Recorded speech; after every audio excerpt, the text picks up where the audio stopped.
Welcome back to an exciting video, and what we're talking about today is how to properly use power chords for all your rock and roll and metal needs.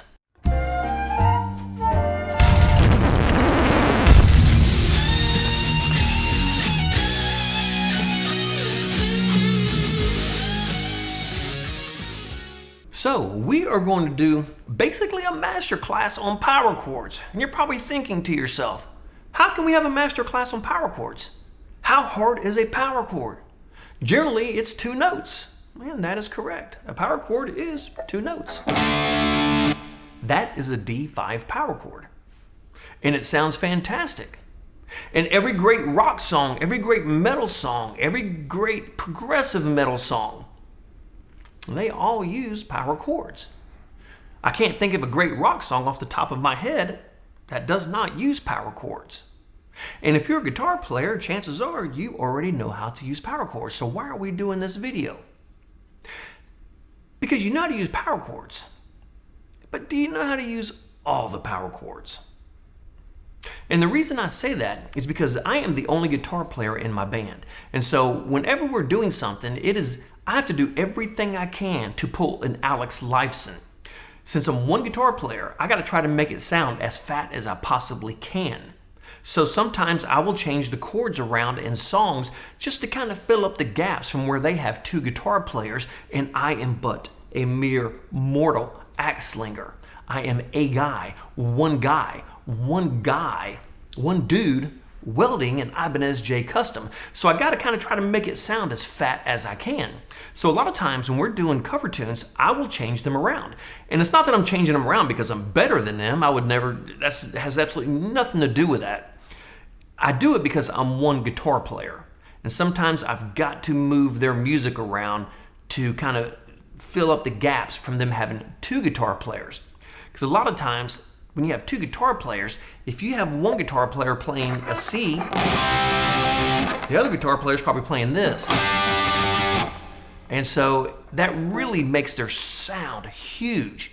When you're one guy, you can't really do that. So you have to kind of bend the rules a little bit. So on that note, let's talk about power chords. And like I said, you've heard power chords in every great rock song in the world. I could not imagine Mr. Crowley by Ozzy Osbourne without this killer power chord intro.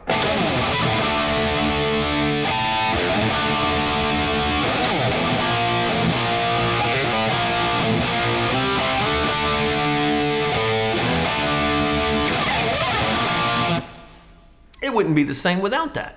And power chords obviously have their place in everything that we do. Power chords are fun. They're fantastic. Mostly, they're easy. The reason they're easy is because power chords, they don't denote major or minor. It's simply a root with a 5th underneath it. Well, how do you find the 5th? Well, the easy way to do it is find your root and count up 2 octaves. Count up 2 frets. And go down 1 string. That's a 5th. And that makes a power chord. D5, C5, B5, B flat 5, not B, B flat 5, easy enough. A5. And they're called 5 chords. Power chords are 5 chords because they're simply just a root and a perfect 5th. And the way that I normally play them is root 5th octave. Because being that I am one guitar player, I got to do everything I can to fatten my sound. So I play, instead of this, I play this. And you can hear that extra bit of shimmer right on top. And that kind of fattens my sound up a little bit. So what am I doing here? Well, I'm just playing an octave of the root. So how do we find the octave? Well, if we go to our D, go up 2 frets, down 1 string, that's our 5th.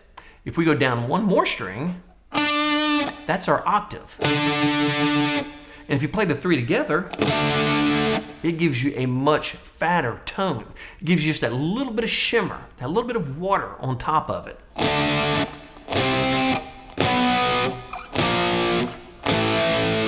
And even when I play the open power chords, I always play the octave. underneath it to fatten it out.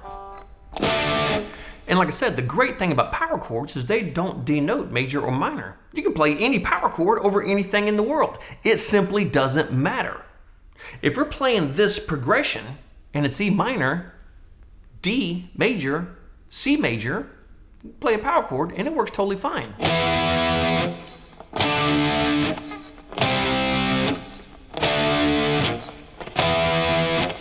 And that's great, and it works. There's a million songs in the world that just hammer out these power chords straight on.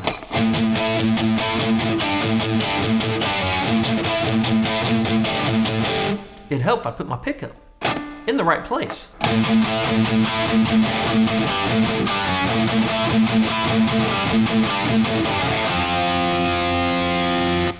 Straight up power chords. Like I said, it doesn't matter. If the chord's major or minor, it doesn't matter. You can play a 5 power chord and play over any chord in this world, and it will work. And that's a beautiful thing. But it's also not such a beautiful thing, because what it takes away from the song is it takes away movement. Well, what do I mean by that? Well, we can hear this progression obviously is going down. That makes sense. It's going down. But that's not the kind of movement I'm talking about. Yeah, the song is moving. But when you extract that third, you're taking away feeling. It's hard to get a feeling, a sense of feeling of the song. And it's really hard to explain this in words. It's hard to get it from here to there to make it understandable. But it's not so hard once you hear it. Listen to the difference. So we're going to play this A to a G, to an F, back to a G, back to an A. And these are all 5 power chords.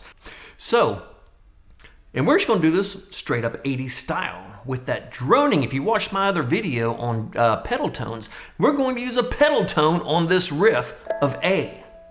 Let's rock.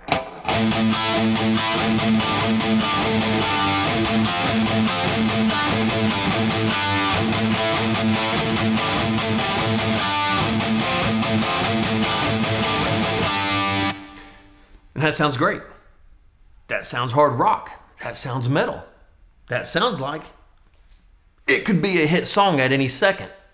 But, like I said, we hear movement, but we don't hear feeling. We're not conveying the proper message, as you will. To give you an understanding of what I'm talking about, we're going to play the same thing, but now I'm going to bring in minor and major thirds and listen to the difference. Our hard rock riff is getting ready to turn into a serious metal riff. A lot of distortion.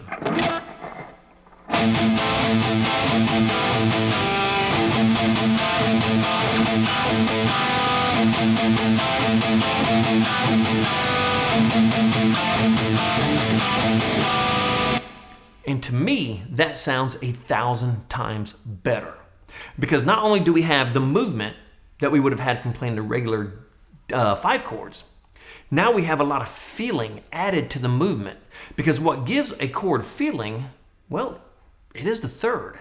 It's the major or minor third. A major third is kind of an uplifting sound. A minor third is kind of a sadder sound. And starting this off with the A minor, you can hear a major difference between that and an A5. Since the 5th is a perfect harmony, it doesn't really evoke any emotion whatsoever, but the 3rd does. You can hear the sad tonality of that. Here's a major 3rd. Here's a minor 3rd. Now it's given our progression shape. It's given it substance. So now we're going to do this with a minor 3rd, a major 3rd, and a major 3rd as we move down the progression.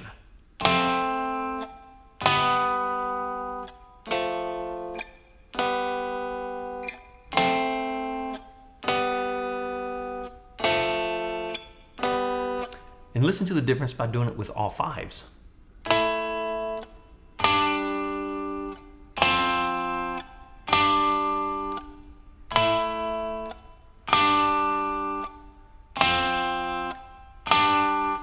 And the 5s are perfectly acceptable. It sounds good. But like I said, it doesn't evoke emotion. Well, if you're doing just a straight up good time, fun rock and roll, for instance, like the Motley Crue, we don't need a lot of emotion in that song, let's be honest. She's Got the Looks That Kill, not a very emotional song. And it's a great song. We cover that song, we play it in our band, and I love Motley Crue. Absolutely love Motley Crue. They are beast. Mick Mars, incredibly underrated guitar player. I love Motley Crue. But when I'm writing original stuff, and if you listen to a lot of the prog metal, the prog rock, the prog metal, the Dream Theaters, the Rushes of the world, the Queensryche of the world, you will hear a lot more of this.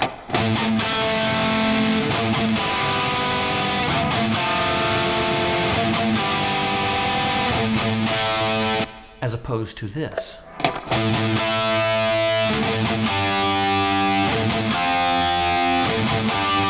Now that's not to say they're not using that, because they are. Because when we do Empire by Queensryche, this is how I do it, because like I said, I kind of fuddle around with the chords to kind of thicken it up a little bit, since I'm one guitar player trying to cover 2 guitar players in that band. But if you check it out, they're using power chords, but they're moving that 3rd, 4th, 5th, 2nd. They're moving it all over the place.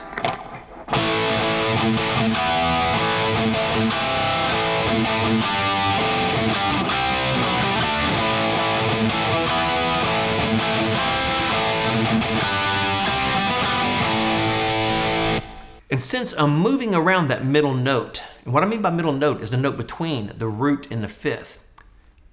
In this song, that note's moving all over the place. So it gives the song a lot of feeling, and it also gives the song a huge sense of movement.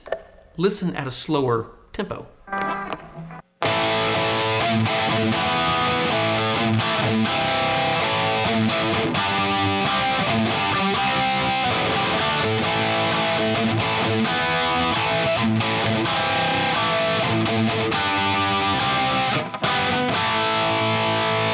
And there's just a tremendous amount of moving on that middle note.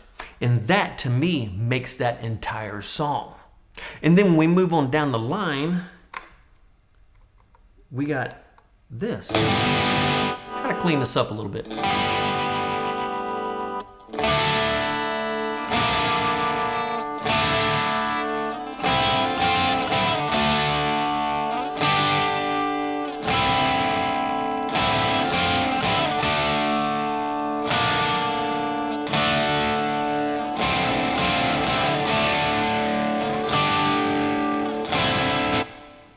And all those are actually power chords. Those are 5 chords. It's a D5 with an octave on it.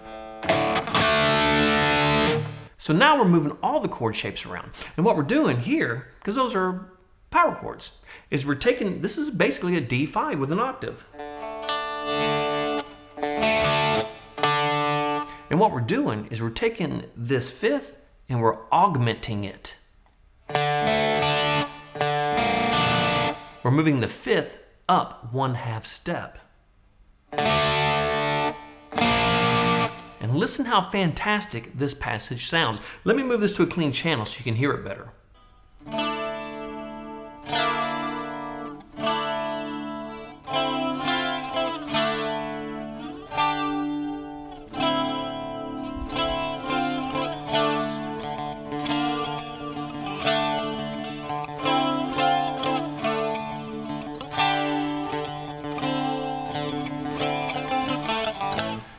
So you get the idea.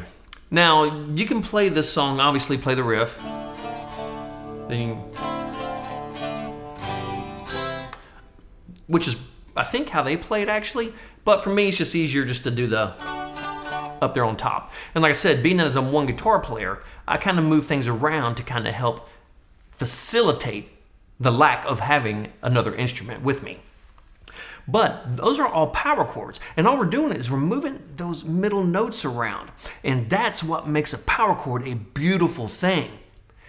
And you got to get out of that habit of just the 5 chords, because although they have their place definitely, And they're great. I use them all the time. They can get a little bit stale, a little bit boring at times. And if you do a song like Journey, Separate Ways, if you have to comp it on guitar, which I play the da-na-na-na-na, I play that on my synth. At which part, after I play that lick, I got to get straight onto my guitar. But to keep the movement going, you could play. Don't play that.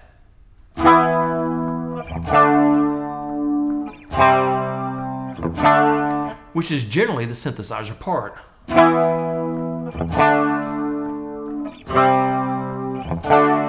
But it's missing one thing. It's missing that middle note movement. So if we play it the way it should be played with a minor instead.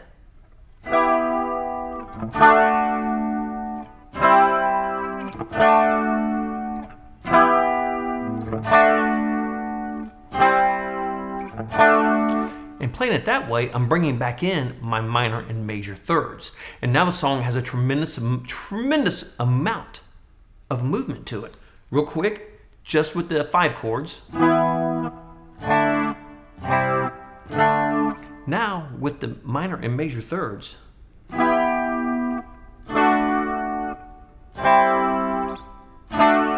And there's a massive difference in how it makes that song sound. Absolutely massive.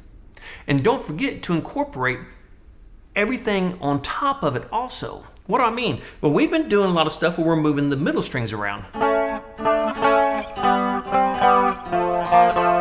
Well, we can also move that 5th around a little bit, like I showed you in the last example. And you've heard this 1,000 times. Right there. Well, what do we got here? Well, now we're playing, like I said in the previous example, now we're in an augmented chord. We're raising the 5th 1/2 step. So if we're right here on our E, when we move this down, this is actually an E flat augmented. Now granted, we don't have the 3rd to denote that specific movement. But what we've done is we've moved our E to a flat. If we leave this 5 here, since this is an E flat, this becomes a sharp 5. And it becomes an augmented chord.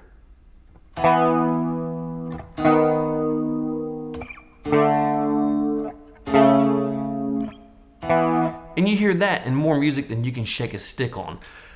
I can't even remember the song. I was learning a song, and it's and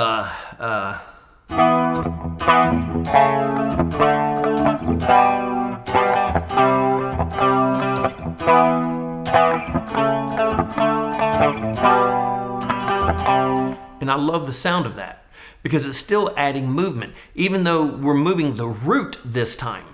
But there is still some movement going on instead of just a straight up power chord. So when you are working on your music, and even if you're a solo guitar player and you're playing their music, but they have that other guitar player who's adding that little bit of spice on top, and you're just like, oh my God, this just doesn't sound right. Trust me, check out moving that middle note around in your power chords. Try adding those flat thirds, those major thirds, a sharp 4th, which I love sharp 4th. Like I said, Vito Brava from Rat, brilliant at using those sharp 4s, man. Love it. And that's just very metal sounding to me, the sharp 4. Very, very metal. So, to wrap this up, and we're going to keep this very easy. If we find our D, and we go up 2, down 1, that's our 5. If we take this 5, and we move it down a 1/2 step, that could be a flat 5 or a sharp 4, however you want to look at it. And if we move it down to right under it, that is our perfect 4th. If we go down a 1/2 step from there, that is our major 3rd, our minor 3rd. And now if we make this big stretch, down into your 2nd. But if we go back to our D5, and we move this up a 1/2 step, now we have a sharp 5. We are augmenting that chord. If we move it up another 1/2 step, now we have our 6, which also sounds really cool in metal music. And of course, you can go on and on and on by adding the intervals if you choose to do so. But for the premise of this, The most that you need to be thinking about is the 5, sharp 4, 4, major third, minor third. Then every once in a while you'll come into this little sharp 5th, which also sounds really cool, coming into a chord. So that is an absolute fantastic primer on power chords. Power chords is what helps make us rock gods. And let's be honest, it doesn't matter if you can play 10,000 notes a second. At the end of the day, that means nothing to the body of the song. Now, I'm not one of those guys, that you remember back in the 90s, with the Kurt Cobains of the world, the solo's dead, the solo ruins music. But amazingly, solos keep making that triumphant comeback because the solo of the song is adding a statement to the song. But what makes the song great is the body of the song. And as great of a guitar player as Eddie Van Halen was, he was, and probably still is, the world's best rhythm player. His rhythms were masterful, and that's what made Eddie Van Halen and his music what it is, Van Halen.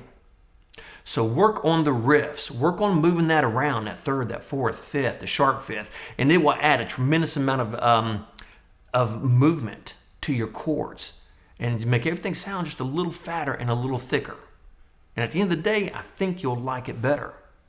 So we're going to wrap it up right there. Like the great Sammy Hagar says, if you miss the beat, you lose the rhythm and nothing falls into place. Practice, practice, practice whatever instrument you are playing. Learn your theory. Use a metronome when you can because timing is everything. If you miss a beat, you lose the rhythm and nothing falls into place. So until the next video, rock on.